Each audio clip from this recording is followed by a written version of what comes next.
welcome back to another edition of the 10-7 MMA. I'm DS, and I'm here with my guy, the one and only, my partner in crime, Dino Bamba. DS, how you feeling, brother? I'm feeling just dandy, my boy. I'm excited for this card. Obviously, that's why we're here. You got the beautiful Canadian background going on. I've got the Canadian colorway going on. Obviously, we're talking about the Canadian card, which also happens to be UFC 315. And of course, in the main event, we've got the welterweight title on the line. Belal Muhammad defending against Jack Della Maddalena. And obviously, we're going to dive into that and talk about that. It's actually kind of a short card, right? We've got, what, 11 fights now? I think it's 12. I think it's officially 12. That's right. I think I was thinking 11 because I assumed that the BSD fight would be canceled, but instead we've got a short notice opponent. So you're right. We do have 12. Yes, sir. Before we dive into all this, my dear friend, would you like to tell the people anything in particular? Yeah, DS, there's a couple things, okay? First and foremost, guys, do us a favor. Hit that like and subscribe button. Get your boys to 1,000. We're fucking teetering. We're right there, DS. Me and you are going to turn up the day we hit 1,000, but knowing our luck, we're going to hit like 1,000, 1,001, and then two fuckers are going to like unsubscribe just to ruin our nights. But either way, get us to 1,000, guys. If that happens, we got to immediately cut it off. We can't celebrate having 999 subs. I'm saying, right? Or we got to find somebody at the bar to sub. But anyways, guys, hit that subscribe button, make our day. You can also follow us on Instagram at the107MMA. Pictures with us and fighters, including some of the champions, both champions on this card, DS. I got a picture with Belal. I got a picture with Valentina. Got a picture of some other people. Who knows? You're going to find all sorts of pictures there. And then check this out, DS. You ready for this little plug? Yup. Oh, shit. And the last thing you guys can do for us, Growler Pickles. Go check them out and hit that promo code SPRING25. Miranda Maverick was nice enough to join us last week. Damn, you can't give us a graphic or something, bro? It's going to be edited in later, DS. What are we doing here? What are we doing? You think this is some like little rinky-dink-ass operation? We're going to have the picture up. The promo code is SPRING25. Get yourself some pickles. They're delicious from what I hear. I haven't gotten mine yet, but we will be getting them soon, DS. We will be getting them soon. I'm ready to shove those pickles in my mouth, brother. Oh, wait. One more major announcement. Major announcement. Not going to say a name, but your boys right here, D107 MMA, Dino and Dino, have got another interview coming up this week. We will be recording on Friday evening, DS. I didn't give you the date yet, but there it is. Now you got it with the rest of them. Have a pretty big UFC guy on the show. I know, DS, you were pretty excited when we got the news of that one going down. Big time, especially the fact that it's a local guy. I'll just say that. That's all I got. We're not going to go too much into that. I do just want to briefly touch on, obviously, you were at the card in person, live in charge. And it was a decent little card. Did you have a good time? Anything you want to tell us? I know you had a conversation with Paul Felder at the bar. You met Juliana Miller, your girl. Anything that you want to tell the people? Anything in particular that you had a good time with? No, man. I mean, it was the card itself kind of shitty. Not gonna lie. I didn't really enjoy it. Seeing Bo Nickel get fucked up was a little crazy. That was cool to be at, though. You were there the night that Bo Nickel got fraud checked. Right. So I was there. Figgy got hurt. That was really unfortunate, obviously. I was going there to support Figgy. We hung out with Captain Eric, had a couple drinks with Paul Felder, and I don't know if Juliana Miller drank, but she was there. Angela Hill. And you saw the picture with the boss, man, Mick Maynard. That was a pretty cool conversation. But these are stories for another day, DS. We're doing the breakdown tonight for 315 in Montreal. Well, let's get it, man. We've got 2 title fights on this card. So, I mean, 1/6 of the, or whatever the fuck the math comes out to. Yeah, 1/6 of the fights are title fights. All right, oh shit, this is the first fight, huh? Mm-hmm. All right, let's dive right into it, my friend. First fight of the night, we've got local product, Brad Katona. He's a Canadian, of course. He's taking on Bekzat Almakhan, who fought Umar not too long ago. How do you see this fight playing out? Yeah, pretty wild to have a guy like Brad Katona opening up the early prelims. I get it. You want a local guy in Canada to start off the card. I feel like they picked the wrong guy, man. He deserves more than opening fight of the night. But anywho, Brad Katona, a very smart, well-rounded fighter, of course, came back to the UFC after The Ultimate Fighter. And he's a solid boxer. DS mixes in the takedowns pretty well. If he gets on top, he's super, super tough to get off of you. holds positions very well, hunts subs really well. He's really well-rounded. He's just not flashy, right? Brad Katona is a hard worker who's just well-rounded and wears guys down. He's taken on Bekzat Almakhan. Almakhan, a very dangerous striker. He has some serious pop on his punches. He loves to throw massive shots, Diaz. He has a killer instinct like few others in this division, to be honest with you. He smells blood. He goes for it, man. He's nasty in the clinch. His ground game, we don't know too much about. He hasn't really been tested too much there. And really, I think that might be the difference in this fight. I think if Almakhan can land early, he can definitely find himself a finish. But I think the later we get into this fight, Brad Katona is going to be able to use his wrestling. And I think Brad Katona is a little too tough to get out of there in the first round. So I will go with the hometown guy, Brad Katona. I think he wears Almakhan down and gets a sub round tres. Yeah, I like it, man. I mean, as far as the breakdown itself, I definitely agree with you, right? For me, I do think that Almakhan is going to win it. I think Katona, what he really needs to do is kind of what he typically does, right? I want to see him come out and throw a ton of volume, right? And just land a bunch of shots because I think that is what he's going to need. I don't think he's got the power advantage here, as you mentioned yourself. But for me, man, I just think that Almakhan is going to be able to kind of stay out of the way of shots. I am curious to see, like, do you think this fight's going to go to the ground at all? Yeah, I do, man. I think that's Brad Katona's best way of winning this fight is utilizing the wrestling. Yeah. Yeah, I haven't seen a ton of wrestling I haven't seen a lot of Almakhan in that position, right? So that is kind of a question mark. For me, man, I think the power difference is pretty big here. And I think Almakhan's going to go for it, man. I think he's going to get a late second round knockout. Yeah. I mean, look, I think it's a pretty 50-50 fight, Diaz. The odds kind of indicate that, right? Of course, Almakhan a little bit of a favorite here, but realistically, we just don't know too much about his ground game, like you said. And then Brad Katona's a gamer, man. He's tough as hell. So this should be a fun fight to start off the card, at least. At least we know that. For sure. For sure. Yeah, there's going to be a lot of action in this one. Yes, sir. All right, let's move on to the next fight. We've got Daniel Santos. He's taking on Jeong Lee, and this is pretty much a pick'em, right? So this is an interesting fight, man. This is an interesting fight because Daniel Santos, I don't know if you've seen, he's looked like shit lately, right? Like he looks like pudgy and like the muscle tone is gone. And he's not a big guy, man. He's gonna have a massive size disadvantage here. I'm just pulling that up real quick. He's gonna have, well, not as big as I thought. He's 5'7". Jeong Lee is 5'10", but he does have a 6-inch reach advantage. For me, man, I kind of like the striking of Jeong Lee. I really do. And I don't know, man. Santos to me, like, he's inconsistent, right? Like he throws a lot of crazy shit. He's got some decent power. I expect him to be moving forward. I think you're going to see him kind of using body kicks to try to set up the range. But I think when it gets close inside, and I do expect this fight to stay standing on the feet pretty much the whole time. I think the volume, I think Jeong Lee, kind of like how Brad Katona, I think should be trying to use his volume. I think Jeong Lee can kind of use a similar game plan here. 6 inches in reach too against somebody that has pretty good hand speed too. I think that's going to be a problem for Santos. So I don't see a finish either way, man. I'm going to take Lee. By decision. I know that the last fight he did not look good versus Hyder Emil at all. That was actually pretty embarrassing. And honestly, I'm not like super high on Hyder Emil personally, so that kind of looks really bad.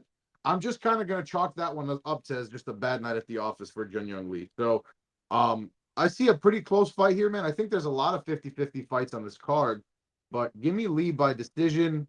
Not a super high confidence pick though.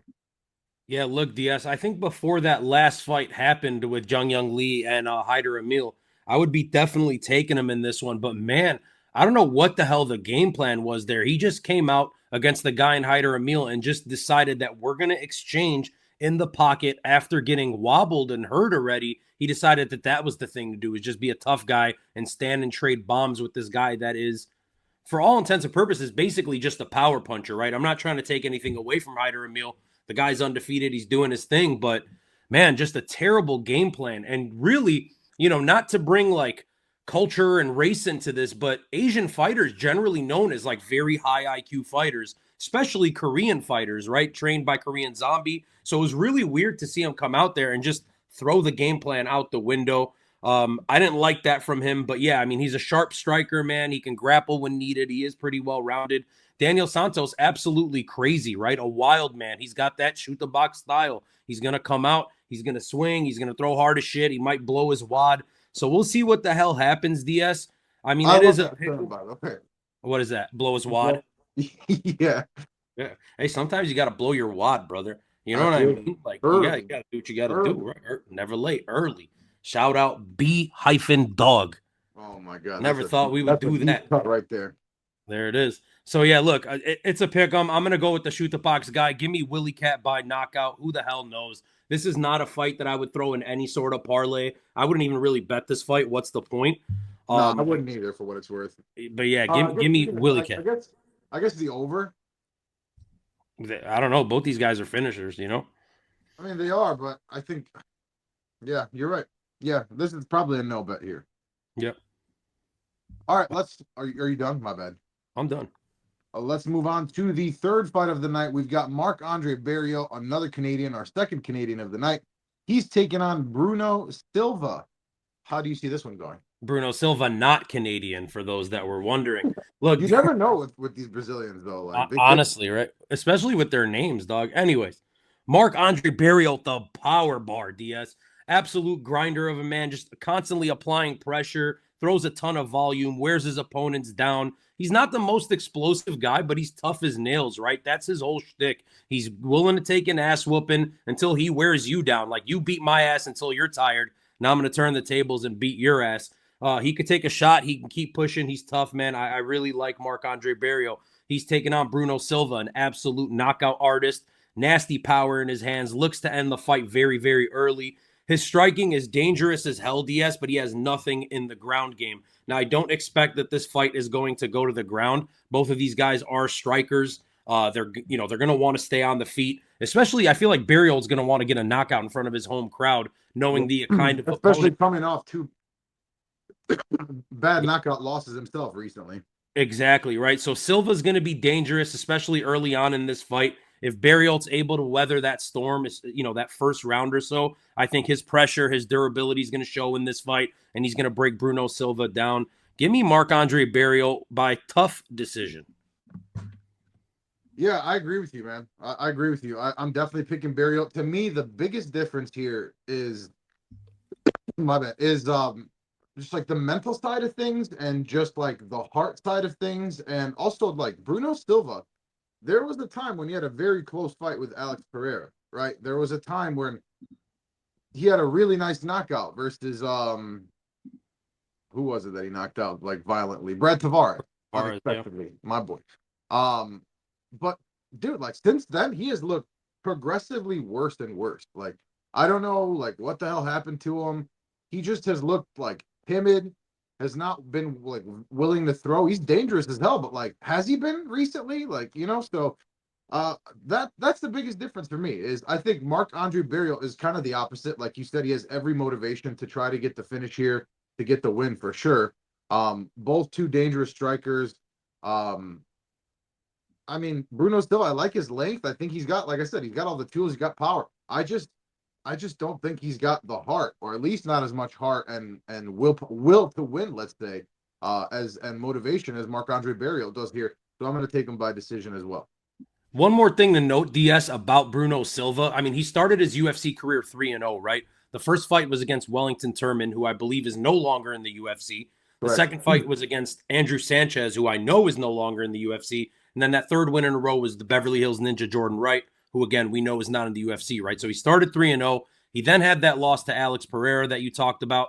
He lost to GM3, got that win over Brad Tavares, and then since then, he's dropped 4 in a row. Brendan Allen, Sharabullet Magomedov, Chris Weidman, and then Ismail Nardiev. So 4 in a row, and they're giving him a shot here against Marc-André Barriault. You got to assume if you lose 5 in a row, it's the end of the road for him. It might be the end of the road for him if he wins. We don't know his contract situation, so just a tough go of things lately for him, man. Yeah, weird drop off. Yeah, it doesn't make a whole lot of sense.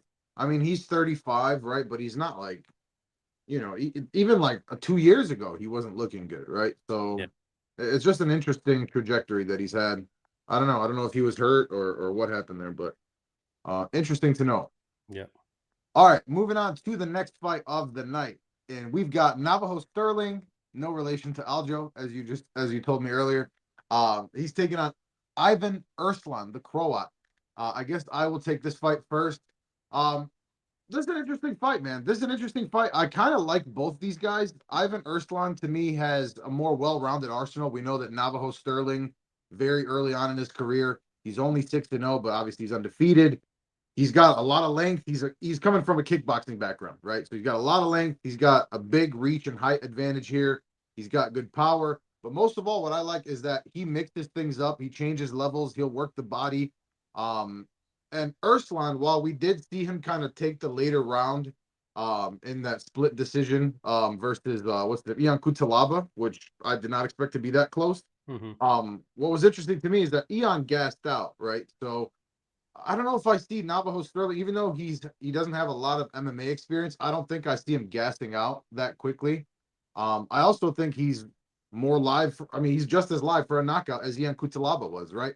I think for Ivan Erslan, the best way to try to win this fight would be to get Navajo Stirling to the ground. I think the length disadvantage is going to be kind of working against him here. And also, I think that Navajo Stirling working that body of Erslan, I think that's going to slow his cardio down as well and maybe make him a little bit more apprehensive to try to land those takedowns. I'm going to take Navajo Stirling. I'm going to stay by second round knockout. Yeah, DS, I love the breakdown there, man, because I agree with you. I like both of these guys a lot. Erslan, man, I did not expect that from him in that last fight, but he impressed me to the point where I became a fan. I mean, he throws heavy as hell. To stand in there with a guy like Yeong Cutelaba and just, win the later rounds of that fight, potential robbery, right? I don't want to say robbery, but a fight that a lot of people the momentum had swung heavily into Erslan's favor. Yeah. Also, I mean, dude, he comes out swinging early in the first round too. So I think there is a world where he might be able to land the knockout early on too. I just, against the decently high level kickboxer, I just don't see that happening. Yeah, so I kind of see this fight similar to you, man. I do think the knockout is live both ways in this one. Both guys definitely have power. Navajo Stirling is going to be the more technical striker here. He's longer bodied, as you mentioned. He's going to be more crisp.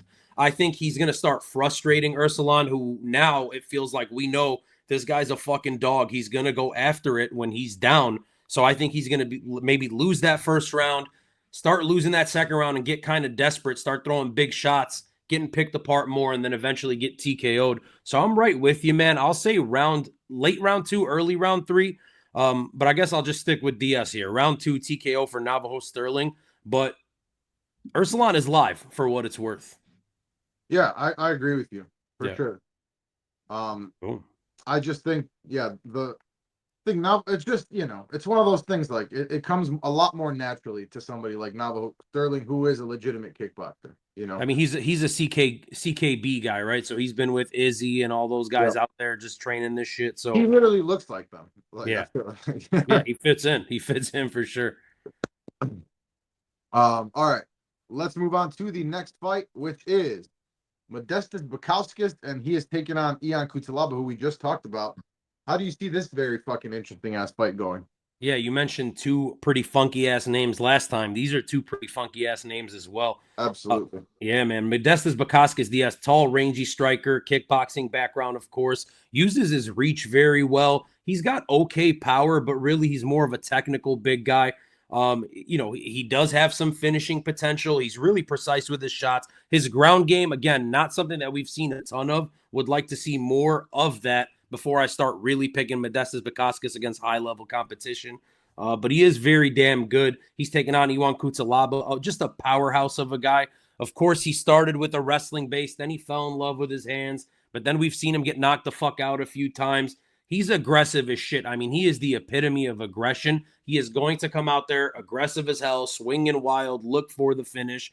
And he might get it or you might finish him. So this is a tough fight to call for me because I have this preconceived notion, and maybe I'm an asshole for having it, DS, but I always feel like I'm a little skittish of Modestas Bukauskas just because I seen what Khalil Roundtree did to him, right? And it's like I feel like he's fragile, even though there's no reason to think that. those Yeah, shots would, at least that was a one-off, but that was fucking brutal though. yeah, like it was just one of those moments in MMA, and you don't have many of those as diehard MMA fans where you're just like, man, I feel bad for this Yeah, guy. you're like, this guy's like getting fucking punished, dude. Yeah, because like that's the point of the game, Like and it's like, literally like old-fashioned ass kicking. yeah, exactly, bro, Like and how it's like, often are fights like so like physical damage one-sided? You know what I mean? Like it's yeah. like those are tough to watch. Like That's what I'm saying. And that's kind of what that fight was, even though he's rebounded well since then. If Cutelaba comes out, DS, and he can impose his game plan, which might be the wrestling, man. We've seen that from him as of late. And of course, earlier on in his career. If he could do that, who knows? He might be able to beat Modestas Bukauskas. But I do think most of this fight's going to take place on the feet. Therefore, Modestas Bukauskas has to be my pick. I will go round 2 TKO. Yeong Cutelaba tends to gas. yeah, look, man, this fight is fucking crazy. Yeah. You've got Yeong Cutelaba, who is he gonna wrestle? Is he gonna just fucking brawl? Like we've seen him in his last couple fights, and coincidentally, those are wins, right? We've seen him slow it down a little bit and actually go back to his wrestling and mix that up. And yeah, he comes out crazy, when he is throwing. I don't think he's got the technical skill on the feet, right? He's got like kind of like a Drickus quality to him, right? He's like a Drickus light in a way, right? Where he's gonna throw some crazy shit. He's got big time power. If it lands, Bukauskas, man, we've seen him rock, right? Like Yeong Cutelaba is beyond live for a knockout. I think it might be likely, right? And then you've got a much more technical striker, let's be honest, a much better, higher level striker in Modestas Bukauskas, who, first of all, his head kick is unbelievable. His kicks in general, but the head kick kind of comes out of nowhere for a taller guy too, which is wild. On the ground, Yeong Cutelaba would have an advantage here. Is he going to use it? Any Yeong Cutelaba fight is pretty much fucking impossible to predict. And especially when you have somebody who is a high level striker, but also has been chinned, a lot of things could happen. But I like what I'm seeing from Modestas, man. Ever since the knee injury too, coming back, I think that shows a lot of heart. It was a terrible knee injury, obviously. But yeah, man, I think I'm going to take him by first round knockout. I really do. I think he's going to end up finding that head kick versus Yeong Cutelaba, or maybe a knee up the middle. I just feel it for some reason. Respect to both these guys. I think this is going to be an absolute banger for as long as it lasts. Yeah, weirdly enough, both guys coming off of two fight winning streak. Both of these guys coming off of kind of shocking first round finishes on the same card back in February. So, timetable lined up perfectly here. They both fought in February on the same card. They're fighting each other now. Yeah, That's kind of cool, right? I guess. it is. Yeah. All right, let's move on to the next fight, which is Jessica Andrade. She's taking on Jasmine Jasudavicius. Is that how you fucking say it? I always fuck it up. Who gives a shit, dude? No, that's fucked up. She's a nice lady. She's actually quite grown on me over the years, I would say. I was not a fan initially, to be honest with you. This is a fucking wild fight, right? Because a minus 310 favorite, to me, these odds are kind of wild, quite frankly. Now, let's go over some of the very obvious physical deficiencies, so to speak, of Jessica Andrade, right? She's 5'1". Jasmine Jasudavicius is 5'7". That's a 6-inch height disadvantage. She also has a 6-inch reach disadvantage. So now we know she throws bombs. She hits like a fucking dude. She's been kind of up and down too, right? I mean, her record kind of speaks for itself, right? She has 26 wins, 13 losses. Now, and by the way, one thing that really fucking tweaked my ass out was that Jasmine Jasudavicius is 3 years older than Jessica Andrade. Did you know that? Yeah, absolutely fucking nuts. That absolutely tweaked my ass when I read it. But I think the age is one thing, but like the ring time and damage taken is another, right? I think you have somebody like, yeah, Jasmine Jasudavicius is 3 years older, but she does not have that wear and tear that Jessica Andrade has. And I think that is a big part of why Jessica Andrade at this stage of her career is kind of slowing down, right? Her style is pretty reckless. It's fun to watch. I mean, I would say arguably one of the most entertaining women's fighters ever. I just think the wrestling of Jasmine is just going to be too much for her. I don't think that with that big of a height disadvantage, with that big of a reach disadvantage, that she's going to be able to consistently get back up, right? Now, she is very physically strong, and I mean, dude, I would not be shocked if she knocked Jasmine out, right? Jasmine is not great on the feet. And also, more than that, I think Jasmine takes too much damage at times on the feet, right? I don't think her striking defense is particularly good. So, I don't know, man. The odds are kind of crazy to me. I would probably sprinkle a little bit on Jessica Andrade if this is where the odds are going to be by knockout or by, if it goes to decision, I think Jasmine's winning it, right? Yeah. So, but yeah, give me Jasmine by decision here. But I mean, I would say this is closer to 50-50 than what these odds are.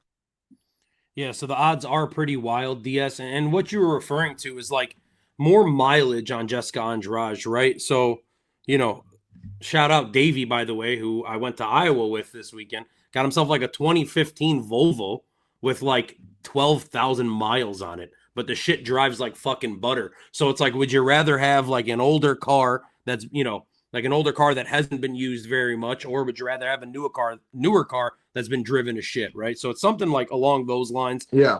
Look, Jessica Andrade, a former champion. I hate seeing former champions with these fat price tags because it just makes me want to fucking drop money on them, man. We had it last weekend with Figgy. I'm looking at plus 250 with Jessica Andrade, who's a my girl as well. And, I'm not like super fond of Jasmine, but you have to take Jasmine. You're just getting old, bro. The people that were around you are getting old.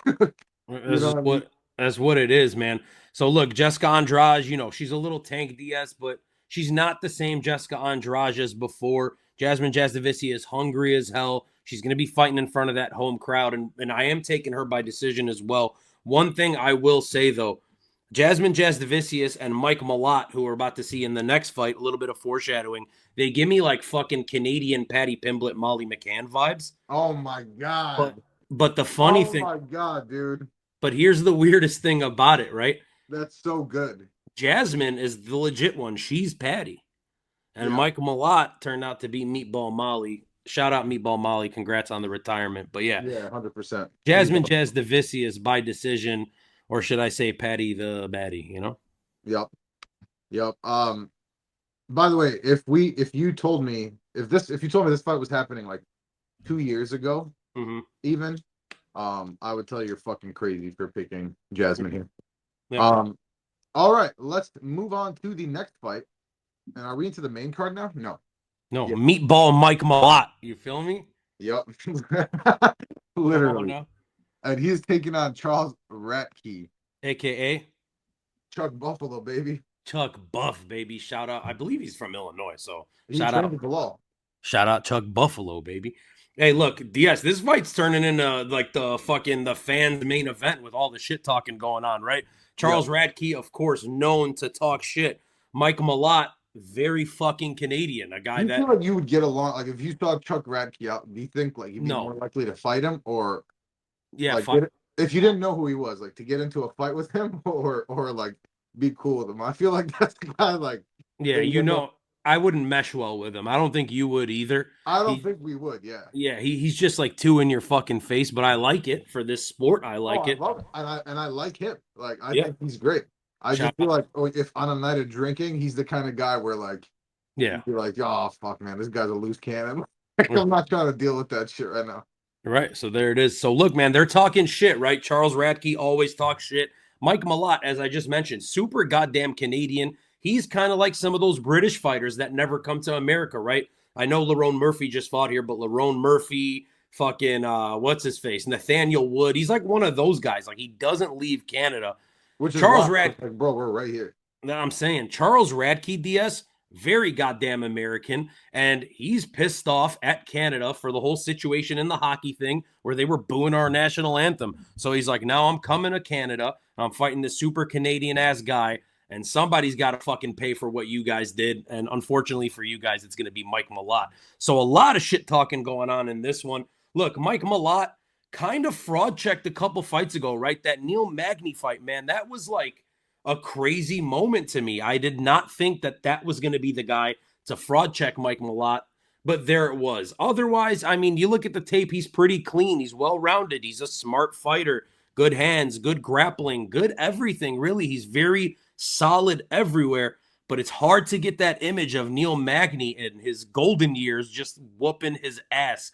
And he's taking on Chuck Buffalo, an absolute fucking dog, pushes forward, makes the fights ugly as hell, DS, breaks dudes with his pressure. Not going to be the most technical guy in the world. He's going to be one of those guys that's just going to be a grinder and try to beat your ass that way.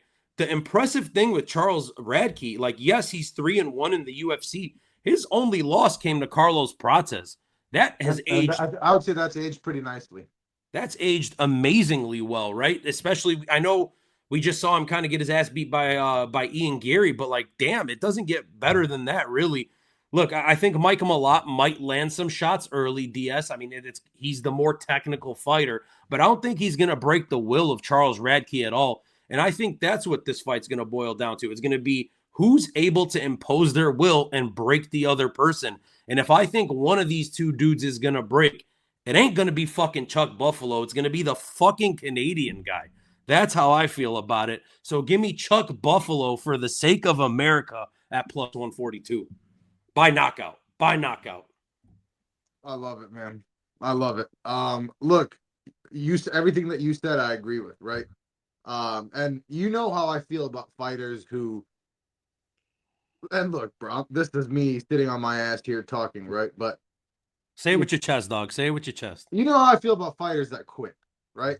Like when you see them like visibly quit, right? And whatever that might be in whatever given situation, but I think Mike Malott kind of quit against what's his name, but against Neil Magny, dude. So I don't know. For me, once I see that, and then like you look at somebody like Chuck Buffalo, who, you know, we've seen him getting kind of pummeled on at times, right? And then he always pulls it out, right? Or except against Prates, but still, like, I think that's such a massive difference. It's like one end of the spectrum and the other end of the spectrum of heart, right? And that's kind of what you touched on as well. So, and then look, while I think Mike Malott is probably the more technical striker, I don't think he's the better striker. I really don't. I think Charles Radtke does need to watch the leg kicks. I think, obviously, I mean, goes without saying, Mike Malott is an incredible wrestler, and you know Charles Radtke's decently well-rounded, but you know he's more than anything he's going to want to box, right? So I think this is going to be a fairly close fight, man. I really do. I think both these guys are going to have some moments, but ultimately, I'm going to take Charles Radtke. I'm going to take him by second round knockout. Let's go. Chuck Buffalo, baby. So we're in the same boat right here, bro. Plus, you know, I didn't even touch on this, but the fact that you're getting plus money on that, I don't know, man. I think these odds could be the other way around, and I think I would be very comfortable with that. We got to do some super American shit for this fight while it's going on. I'm not. All right. You come up with something, let me know. I got you. All right. Well, let's move on to the next fight of the night. We've got BSD Benoît Saint-Denis. He is taking on Kyle Prepolec, who's that's probably a name that you haven't heard in a while. He is a Canadian fella, and he looks rather Canadian if you look at him. One thing, DS, I just got to throw this in there before you start the breakdown. I know this is your boy and whatnot, BSD. And everybody kind of loves BSD, right? He's been on a downward trajectory. I also don't really have a long breakdown, honestly, for this one. I mean, yeah, no, of course. I mean, look at the odds, right? But really quickly, I got to throw this in there because kind of lost some respect for BSD here, man. He was being called out by two different fighters publicly, turned down both of those fights to take on a guy on super short notice making his return, giving a guy a crazy opportunity here. Not that I think Kyle's going to win, but just giving him a crazy opportunity when Mateusz Rebecki and I want to say it was Gamrot. Both of those guys called him out. The two Polish fighters, I think, both called him out, and he declined both of them. Kind of pussy. Well, he is French at the end of the day. So, yeah, no, I agree with you, though. I agree with you. BSD, you know, still my boy, I'll say. I really like the skills, and, I mean, dude's a fucking tank. Like, but at the end of the day, bro, is he really scared of anything, though? He's literally like an elite soldier and shit. You know? Seems scared after Moicano whomped his ass. He really did whomp his ass, though, man. Fuck. But, look, man, there's really not a whole lot to say here. Kyle Prepolec had a brief run in the UFC some years ago. lost to Austin Hubbard. I mean, good for him, right? Like, you know, I think on the feet he could actually give BSD some problems to some extent. I just don't think that I think he's pretty one dimensional, right? And I think BSD is very much not one dimensional. And I think BSD is going to lean into his wrestling and his grappling here. And I think we see a fairly quick submission victory. I'm going to say like early second round. Yeah. Look, Diaz, I'm 1,000% with you, man. I think as soon as Benoît Saint Denis makes it known that like that's the game plan, it's like just go for the takedowns. He's winning the fight. Once it hits the ground, it's curtains.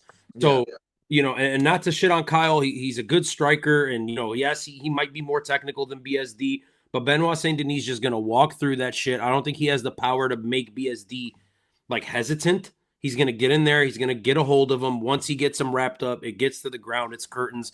I was going to say round 2 as well, but you made me more confident than I need to be. So I'll say round 1, RNC or an arm triangle. Honestly, I almost did that to myself.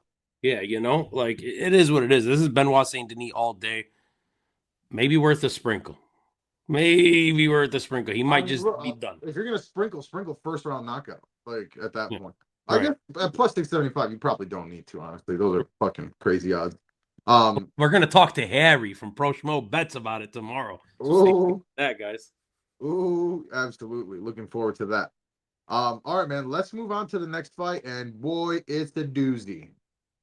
Boy, is it a doozy. We've got 2 my girls, a certified, like probably the my girl, Alexa Grasso. She is a sizable underdog to the newcomer, relative newcomer, Natalia Silva, who has looked nothing short of incredible lately. I'm very curious to hear how you see this fight going. Yeah, DS. So, you know, going into it, me and you have talked about this 1,000 times, right? Generally, when we're doing these fight breakdowns, we're doing our notes, we're watching our film or whatever it is that we're doing. We tend to not look at odds, right? That's a thing I know that you don't do. I don't like to do it. Rarely. Sometimes I do, but rarely. Yeah, of course. It'll happen from time to time. But generally speaking, I won't, right? So I know Natalia, I'm putting you guys in my mindset here. I know Natalia Silva's undefeated in the promotion. And of course, it's Alexa Grasso, former champion, all this, you know, all this stuff. Yes, it's been a while since we've seen her in the cage. But I'm sitting there, I'm thinking Alexa Grasso minus 220, 230. And then I look at the odds and I see fucking plus money, damn near plus 2 to 1 odds on Alexa Grasso. And I'm like, holy shit, like what am I missing, right? Because Natalia Silva's awesome, as you mentioned. She's wild, she's explosive, great kicks, DS, great movement, mixes everything up so goddamn well. But she has a tendency to get reckless, right? She has a tendency to get sloppy. And these girls have not been able to capitalize on that. And Alexa Grasso, if she's known for anything, she won the title by being able to capitalize on a mistake. I mean, what an opportunistic win that was. Yeah. That's what I'm saying, right? She's super clean. She's super technical. She's gritty as hell. Her grappling is actually very underrated, working out with Diego Lopez, composed, sticks to a game plan. And as I said, and as you concurred, very, very opportunistic and just knows how to win rounds, man, how to take them. So look, I think Silva's going to come out fast. She's going to be confident. She knows that if she wins this fight, she's next for the belt. But Grasso's not the type to get rattled by pressure. Alexa Grasso's not the type to get flustered by really anything going on in the cage. So I think Silva starts hot early. And as the fight goes on, Alexa Grasso gets more into it, starts becoming better and better. And I think she may lose that first round and win the next 2. So I'm going Alexa Grasso by decision. I'm pretty confident in it, man. I don't know. Maybe I'm missing something, but give me Grasso. Man, I keep going back and forth on this one. I really do, because everything that you said is absolutely true. I mean, that's the first thing that comes to mind is that Valentina win. I mean, that was the biggest moment of her career, the biggest fight of her career. And to submit somebody who is so much better than you, let's say, on the ground, right? And make her quit is crazy. So, but man, like Natalia Silva is not like just some young fighter who made her way up, right? Like she has looked unbelievable. Like she has looked fucking Like she looks cute and shit, right? But she is wrecking these girls, man. She's unbelievably light on her feet, right? She does get a little reckless at times, but she's like I think with her movement, she can kind of negate some of that. I love her kicks, right? The body kicks, just all of her kicks in general, man. She really throws them out there. She's very physically strong, right? I don't know, man. Like I feel like something in me is like just telling me that she's gonna win. I just think she's gonna win, man. I think she's gonna get a submission victory. I'm gonna say, and the other thing too, Bam Bam, is like I wish that this was a 5-round fight, right? Because I think if it was a 5-rounder, I think that would work to Alexa's advantage. I Yep. do respect her cardio and her ability to pace herself and fight a very well-paced fight, much more than I do Natalia Silva. I just think that we're going to see Natalia Silva come out with a lot of volume. She's going to land a lot of those kicks, right? And then, I mean, Alexa Grasso is not going to have as much time to kind of do what she did with Valentina, right? And kind of react and try to, position herself and win these rounds. I think she's almost guaranteed to lose the first round, right? And then, man, if you lose the second, not like, is Alexa Grasso going to be able to fight back against somebody who, like, the more aggressive, more physically strong fighter? I don't know, man. I think it's going to be tough. I think this is truly 50-50. I think the odds are kind of fucking crazy. I think absolutely sprinkle on Alexa here. I mean, she's a legend at this point. Um, but I'm gonna take Silva, man. Reluctantly, and it might come back to bite me in the ass, and I might feel like a piece of shit for doing it. But right now, that's just what my gut's telling me. Yeah, and look, and again, we're gonna talk more about this when we get Harry from Pro Schmo on tomorrow. But from the betting side of things, DS Vegas is expecting Natalia Silva to win this fight by decision. So it does kind of go based off of what you were, it does relate to what you were saying. If this is a 5-rounder, I bet these odds are way more narrow, potentially even Alexa Grasso winning this fight. So they don't see a finish, but maybe they expect Natalia Silva to bank the first 2 rounds and then maybe give up that third. If this is a 5-rounder, I'd be confident in saying Alexa Grasso. Since it's not, I'm still picking her, but the confidence level's not nearly as high as it would be in 5. Yeah, and I'll just mention one other thing too is like there's something to be said about fucking having some tough ass fights, right? You Yeah. leave a piece of yourself with it, right? And it's like, man, she fucking she kind of got her ass whooped versus Valentina last time, right? Yeah. And then, even the first fight was, for as long as it lasted, was a tough ass fight. So interesting, man. I'm like, this is one of the fights like I'm most excited for on the card. Yeah, So, it's a good fight. all right, let's move on, man. Next fight on the card, we've got Jose Aldo. He is taking on Aiemann Zahabi. How do you see this one playing out? It's you, brother. Oh, You it is. Shit. Well, I can tell weird you off the bat, man. weird matchmaking, right? Super weird matchmaking. I'll say that. It is, and like I don't know, like I would not have expected. Yeah, I certainly wouldn't have seen Aiemann Zahabi fighting in this spot, but yeah, he's looked pretty good. He's a very smart fighter, right? I don't think he's like his movement isn't great. He's kind of like a sloth kind of like fighter, if that makes any sense. Um, he doesn't have like a lot of. He's not like super fast. He doesn't have like a ton of power, right? He's just well-rounded, and he's a very smart fighter. He's like a point fighter, right? Is kind of what he is to me. Um, Jose Aldo, man, I mean, it speaks for himself. It speaks for itself, right? Obviously, last time out versus that he who shall not be named, the whole community turned on him. Right. Mario Batista, of course.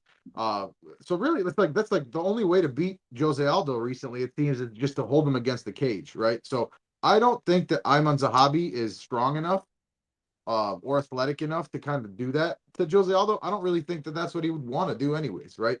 So, I guess he could, maybe, but I just don't see it, man. I think Jose Aldo still has it at this point.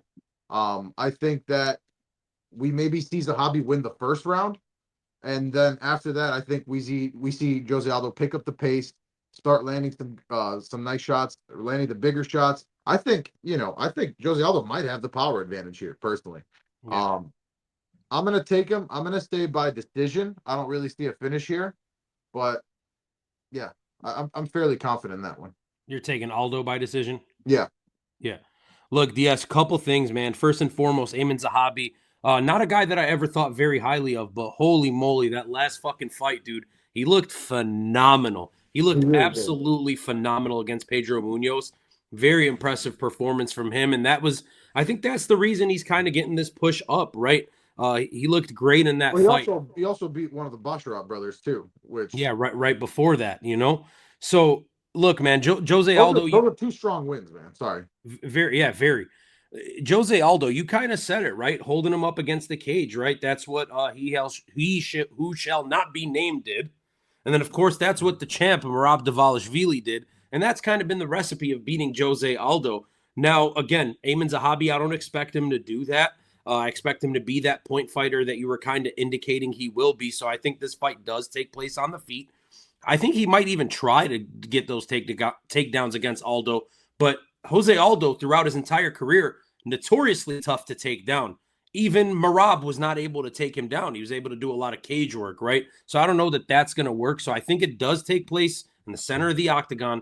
And if Jose Aldo Diaz can just bring back those leg kicks that we've been talking about for the last 7 years, like where the fuck have those gone? If he brings those back, he easily wins this fight. I will side with Jose Aldo. I think the odds are a little crazy, though. I think minus 200 essentially is pretty damn wide.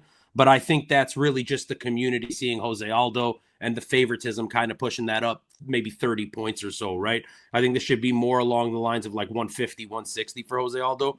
But give me the King of Rio by decision. Honestly, I wouldn't have been mad if it was like close to a pick 'em, And one more thing, DS. This might be one of those super rare occasions. Now, again, I don't know, but this might be one of those rare occasions where the visiting guy from a foreign country gets the louder pop in the other guy's home country. I could see the Canadian crowd cheering for Jose Aldo more than Aiemann Zahabi. I mean, come on, it's Jose Aldo. Come on. Yeah, absolutely, I could see it. I just think Aldo still has much better striking. I think he'll still have a speed advantage, personally, too. So it's not like Aiemann Zahabi is like some spring chicken either. So, how old is he? He's 37 years old. So, good for him though. Yeah, hell yeah. I mean, he made like a nice push. He really did. You expect to be the end of his career, right? Yeah, very interesting. Again, another interesting trajectory where it's like didn't really see it happening, and now you're on a 4-fight win streak. Yeah. So, anyway, let's move on to the next fight, which happens to be the co-main event, and of course, is Valentina Shevchenko, who we've already talked about tonight. She's taking on your girl. I'm just kidding. She's taking on Manon Fiorot, and she is, of course, the French woman. I like how they just kind of throw in the French and the Canadians, like they're the same. Like I know it's French. There's French Canadians, but it's like the French aren't Canadian. You know what I mean? There's like here BSD Manon Fiorot. Have fun. Yeah, yeah. Close to you guys get it, right? You speak the language. I think I know how you're gonna pick this fight, believe it or not. But let's hear it. All right. So a couple things, man. First and foremost, Manon Fiorot, man, since her debut in the UFC DS, she's looked nothing but amazing until really that last time out. Yes, she got the win versus Erin Blanchfield, but to me, that was the first time, maybe even a little bit in that Rose fight, the first time where we kind of saw like the chink in the armor, right? Like she didn't look like she was unstoppable. She had looked unstoppable until that point. Manon Fiorot, a nasty kickboxer, great movement, good range control, physical, man, big girl, hard to take down, keeps the fight at her pace, her distance, dictates very well. She's not a high-level finisher, and I think that bodes very well for Valentina Shevchenko in this one, but she has been very tough and calculated throughout her UFC career. Now, one thing, she has been waiting for a while for this fight, DS. She has been sitting out for over a year at this point, basically saying, I'm next. Yeah, and she was like calling Valentina out and shit, like calling Valentina out, right? So we're kind of in this era of the UFC. I know Tom Aspinall and John Jones is a little bit of a different situation. Tom Aspinall has the interim belt, but he's been just waiting, calling out John Jones. And then when you're doing that, right, and that's the fight you want, and that's the fight you believe you deserve, and maybe even that's the fight the fans want to see, you start trying out different things, right? I'm not going to throw an analogy at you, but basically when you want something and you're not getting it, you're going to change your approach to see if this other thing works, right? So me calling you out didn't work. Me being nice didn't work. Now I'm going to be an asshole. Me being an asshole didn't work. So like really, that's kind of what Manon Fiorot did. And she started being disrespectful. At least, she was saying to Valentina things like, I'm going to make you retire. Just like, hurry up and quit and give me the belt and shit like that, which is crazy because she's only 2 years younger than Valentina Shevchenko. She's not in her 20s. She's a lady in her mid 30s, which is crazy. But less than half the fight experience. But still, yeah, of course, and still fought a lot of kickboxing as well herself. But regardless, Diaz, she's taking on the champion Valentina Shevchenko, one of the best women's fighters of all time. She is on Mount Rushmore for sure. Well-rounded as hell. We saw the grappling on display last time out, and it was very impressive to do that to a high-level grappler in Alexa Grasso. We don't even need to talk about the striking of Valentina Shevchenko. She is a legend in Muay Thai, a legend of kickboxing, has one of the best knockouts in UFC history with the head kick here in Chicago versus Jessica Ai, which sounded like a fucking baseball, a bat hitting a ball. It really did. It really did. It sounded like a fucking Sammy Sosa home run in the house that Mike built. You know what I'm saying? She's getting a little older, DS. There is, again, she's starting to show signs of slowing down, right? The Grasso trilogy was pretty damn tough on her. The fight with Tyler Santos before that, a bad look for Valentina Shevchenko in that one. For sure. I was thinking Manon Fiorot the whole time, man. My heart won't let me do it. I'm going Valentina Shevchenko by decision. I think it's going to be tight, and I think Manon Fiorot has the tools to win this fight, but she's going to need to play a perfect game. She's going to need to have a perfect fight, perfect game plan. And I just think Valentina is going to end up finding out what the game is, making the adjustments, and just being the cleaner striker, man. Give me Valentina Shevchenko by decision. Might be a homer pick. Yeah, look, man. Manon Fiorot has looked incredible, and her striking, the size, she has looked. She's been the clear next best after Grasso and Shevchenko, right? So we thought maybe Blanchfield would be that girl, but she still might. Huh? She still might. She still might. Still might. But just Blanchfield, I mean, she looked bad that fight, right? And now, was that just Manon Fiorot? Like, the striking is obviously eons better than Erin Blanchfield's, but Erin Blanchfield could not impose her wrestling game, right? She couldn't impose her own game plan either. That being said, like, let's take even like the wrestling, right? You take the wrestling and the entries and the attacking style of someone like an Erin Blanchfield. You can't compare that to Valentina, right? Valentina has that dog in her, right? Like, Valentina is going out there to hurt people, right? You're on the big screen, by the way. Huh? Are you back on the big screen now? No. You are on my screen. How about now? Now we're even. How about now? Yep. But yeah, what I was trying to say is, you look at somebody like Erin Blanchfield and the way that she attacked and the way that how she goes in for her takedowns, and especially the threat of the striking, right? Like, yeah, Erin Blanchfield is an incredible wrestler and grappler. Excuse me, but she doesn't have the striking of Valentina Shevchenko. She doesn't have the power on the feet of Valentina Shevchenko. She's never thrown an insane head kick knockout like that, right? And made it sound like a bat, like you said yourself. I think this is like, yes, while Manon Fiorot has beaten a lot of good competitors, Mayra Bueno Silva, no comment, right? Jennifer Maya, Rose, Aaron, like, she's beaten, pretty much the best of the rest of this division. But I just think that Valentina still has one very, very, very good fight in her left. I'm going to agree with you, man. I think she gets the decision win here. I think we're going to see her use her kicks to her advantage to kind of to close some of that distance. Manon Fiorot, tall lady, strong. I don't think it's going to be super easy to take her down, but I do think that Valentina gets her down at some point. Maybe I think I see her sweeping her down, maybe, or tripping her down, let's say. Mm-hmm. But yeah, I'm going to go with Valentina by decision as well, man. I really hope to see it, right? Yeah, I would really like to see it, because what do you think is better for the division, if Manon Fiorot wins or if Valentina wins?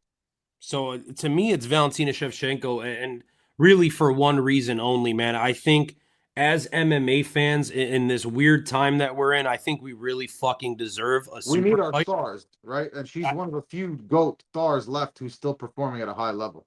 Well, not just that, DS. I think we deserve a super fight. I think we haven't had a women's super fight in years. We need Weili and Valentina, man. We We need need that. a fight to happen.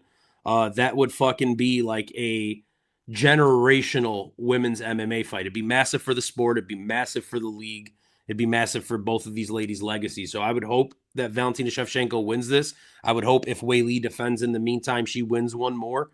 Because I'd love to see Weili challenge for double champ status. I almost don't want Weili to take another fight because I would want Valentina to get back in there ASAP. Yeah. She's what, 37? Mm-hmm. I mean, fuck, dude. Yep. Get back in there ASAP. But I just, I mean, I don't really see a world where she doesn't take some decent damage in this fight, though. Right. So, all right, let's go to the main event. Belal Muhammad, local product here from Chicago, taking on JDM. This is you or me? It's you, brother. Okay. Look, man, this is another kind of 50-50 one for me. It really is, right? Because what am I going to say about Belal that the majority of the MMA world doesn't always say? And he gets a lot of unfair criticism, right? He is very fucking good, man. He's very good. I don't think he has Canelo hands, right? Which I don't know. Does that mean as much anymore? Did you see Canelo's last fight? That was fucking terrible. I was at the UFC fight, so I missed it, but yeah, no, it was just terrible. But dude, Belal Muhammad is maybe one of the most well-rounded fighters in the division. He has incredible cardio. He's probably juicing, let's be honest, right? Bro got like absolutely shredded at like 35. He's taking on JDM, who, I mean, while exciting and he's got like a huge fan base, and I love him too. His boxing is some of the best in the entire promotion. But man, like he's mostly well-rounded. He's a pretty good grappler. But I just think that he's got that one very, very good strength, and then he's okay otherwise, right? Whereas, man, I mean, Belal Muhammad is just relentless. I think that JDM is obviously live for a knockout. I could see a world where he fucking drops the shit out of Belal. And but Belal's chin has looked pretty good lately, man. It's looked pretty good, right? Like there was a time where I was like, man, he's, like I feel like he can't take a shot, he doesn't like getting hit, but like he's kind of proven me wrong, man. Like he's been able to eat some big shots, right? And then if you look at JDM's resume, man, like again, say what you will about Belal, but obviously the win against Gilbert Burns, but Gilbert Burns, that was him like kind of he had probably fallen off the cliff at that point. We just maybe hadn't known it to what extent yet, right? yeah. Split decision versus Kevin Holland, split decision versus Basil Hafez, right? So, and now you're taking on Belal Muhammad, 17-2. Belal Muhammad hasn't lost in years, dude. When's the last time Belal Muhammad lost? Jeff Neal, right? Jeff Neal, 2019. Yeah. Fucking like before COVID and shit, right? So I'm gonna go with him, man. Look, I want to see JDM win. I think that'd be crazy. I think that sets up for some wild championship fights, some more entertaining fights for sure.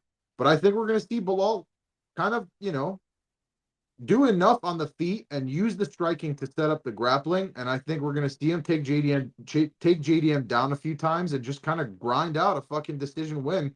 And then as we get later into the fight, I just think it's going to get easier. I don't see the cardio of JDM holding up necessarily. He does have that dog in him. He's got a lot of heart, man. So I don't think you can ever count him out, and I certainly won't. I'd like to see him win. I got to go with Belal by decision. Yeah, look, DS. So a couple things to add on there. First and foremost with Belal Muhammad, I mean, I've broken this down every goddamn time the guy fights. The thing that sticks out to me about Belal Muhammad, it's not a singular aspect of his game, right? Like, is he the best striker in MMA? No, I don't think anybody would confuse him for that. Is he the best grappler in MMA? Again, no, he's definitely not. He's a guy with a great gas tank who follows a game plan, man, to a fucking T. The guy is going to go in there. He's going to find his opponent's weakness. They know what it is. He knows what it is. And especially once he feels that weakness in the cage, he's going to constantly pick at it, and he's just going to be slightly better than you in that thing, right? So against Leon Edwards, the game plan was show him the hands, get to the wrestling. And he stung Leon with a couple shots, which made Leon a little hesitant on the feet, which made it a clear Belal Muhammad easy win. With Gilbert Burns, I know Gilbert Burns got hurt, But again, it was just like at that point, utilize the wrestling. But right before that, it was Sean Brady, a phenomenal wrestler who has went on a streak since then. And what was the game plan there? Stand and strike with him because you don't want to wrestle with this guy and you're a better striker than he is. So he is a very smart fighter, Belal Muhammad. If plan A isn't working, he will go to plan B, and one of those plans eventually works for him. And he has enough cardio to try different shit. That's what I'm saying, right? He's got the only thing to me and Belal Muhammad's like repertoire, let's call it, if we're grading everything F to A, the only thing that is an A and Belal Muhammad, I mean, I guess there's two things, but I would give his cardio an A, and then I would give his intangibles, like his game planning and things like that, an A. His grappling's like a B, his striking's like a C plus. You know what I mean? He's not phenomenal in the things that you would think matter, but he knows how to win. The dude is a winner. And JDM, an absolutely cold-blooded striker, man, slick boxer, nasty timing, digs to the body so goddamn well. If he's able to stuff the takedowns primarily early in this fight, DS, to where it's a non-factor anymore. You're not taking me down. You know it. I know it. He's going to win this fight if it's on the feet. The thing is, I just don't know that he's going to be able to stop the takedowns. I mean, we saw Gilbert Burns take him down. We saw him struggle, like you said, with Basel Hafez. And Basel Hafez, a really underrated fighter. Yes, he's looked bad in these last two, but still, man, you got to give JDM some shit for that, right? You can't be like struggling with that guy coming in on short notice. So look, Jack Della Maddalena has a shot. Like you said, he's live. I think this is Belal. I think the later this fight goes, the less competitive it gets. So I will take Belal Muhammad by a decent decision here. Maybe like a 3-2, but like a 3-2. You know what I mean? Like a real 3-2. Yeah, nothing like no type of like robbery or no type of questioning anything. I think he soundly wins 3 rounds. I think I 100% exactly agree with that scorecard. I think that's exactly what you'll see.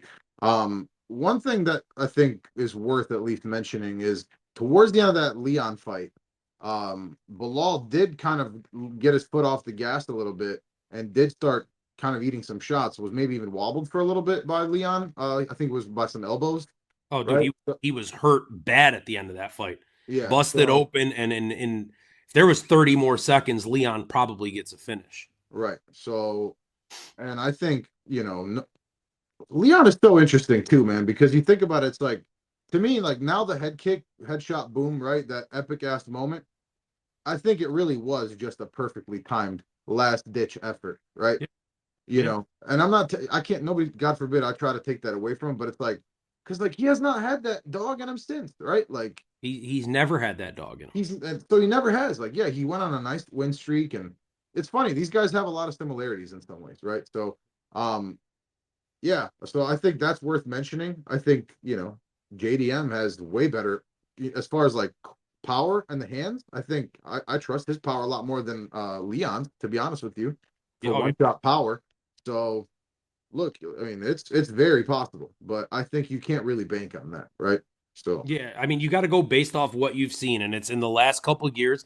Besides that fight against Leon in the Apex during the Rona, we haven't seen really Belal in trouble at all until that last second against Leon. And like you said, it was a fight that he was winning. It was the 5th round with 20 seconds left. Maybe just a quick mental lapse lets Leon flip, or like whatever. It could also just be Leon thinking that he's this fucking superhero who wins fights in the last second. Like, you know what I mean? So either way, I am going Belal Muhammad, and it causes a very interesting dynamic with Islam Makhachev, because it looks like at this point, we've gotten to the point where they're fucking waiting for this fight to happen. They're waiting for the result to announce what's next for Islam, which is what I've been believing for about 2 months now. If Belal wins, that Islam's fighting Ilya. If JDM wins, Islam moves up. Some murmurs of Islam willing to fight Belal, so we'll see what the fuck. I've heard that too. Yeah, it looks like not all is well in fucking Candyland, or I don't even know if that's a saying. I don't think he'll do it though, honestly. I think ultimately he won't do it. Yeah, Habib's gonna be like, no, brother. Brother, let him have it. This your brother. Like that. So we'll see though. And we'll leave you on that note. That's all I've got for you, man. This is a great card, man. I'm looking forward to it. Obviously, 2 titles, but some other really, really good. And even like the lower fight, they're like the matchups are insane. So Yeah, I love some of these prelims. But anyways, guys, if you enjoyed, do your boys a favor, absolutely smash that like and subscribe button. We are trying to get to 1,000. We're this close. Like, hook your boy. Daddy. Thank you.